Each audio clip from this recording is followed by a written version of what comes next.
Hi everyone! Basic upgrades done on this Nissan Navara. First, we replace the horn to PIAA base horn and sports horn.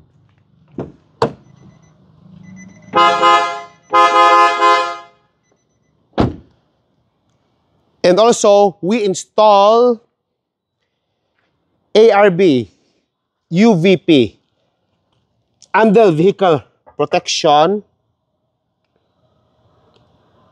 and also ARV, recovery point. If you're going to tow, you just hook it there.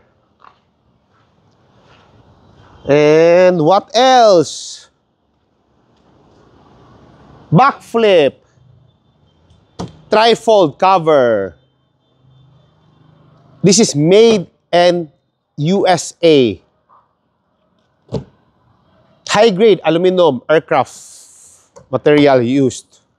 Easy to open. And also we installed cutback HKS exhaust system. Carbon tip. We'll do sound check.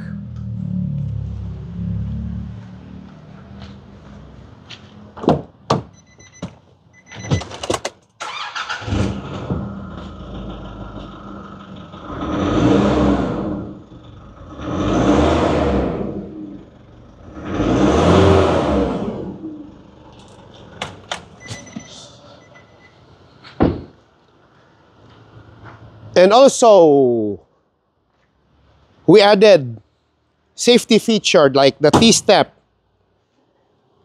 when you're going up and down on the pickup.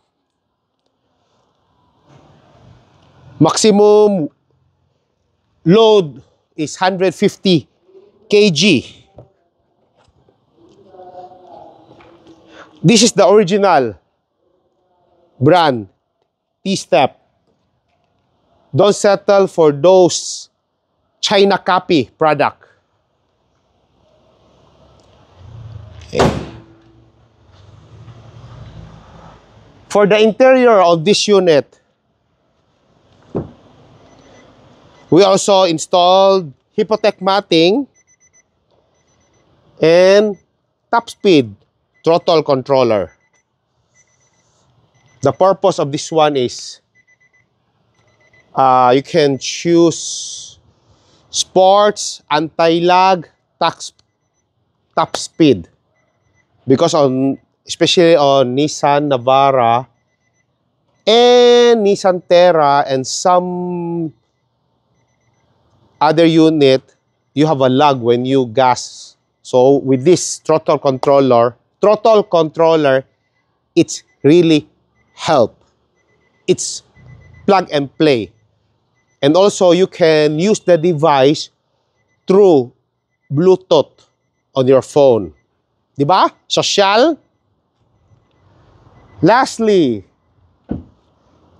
for the rims and tires on this unit, we're using the 17-inch rebar, fuel rebar blackout. Wrap in BF Goodrich 285-70-17 KM3 tires.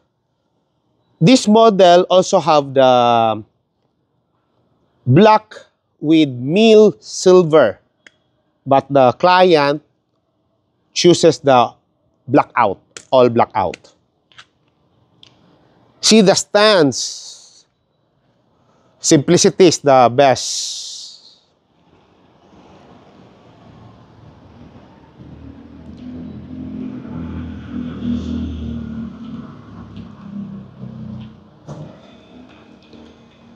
Beware of those fake fuel rims selling in the market. Feel free to message me here because stock is boring. Please subscribe and like my YouTube channel at PRS Car Accessories and services. See you here, guys. Bye!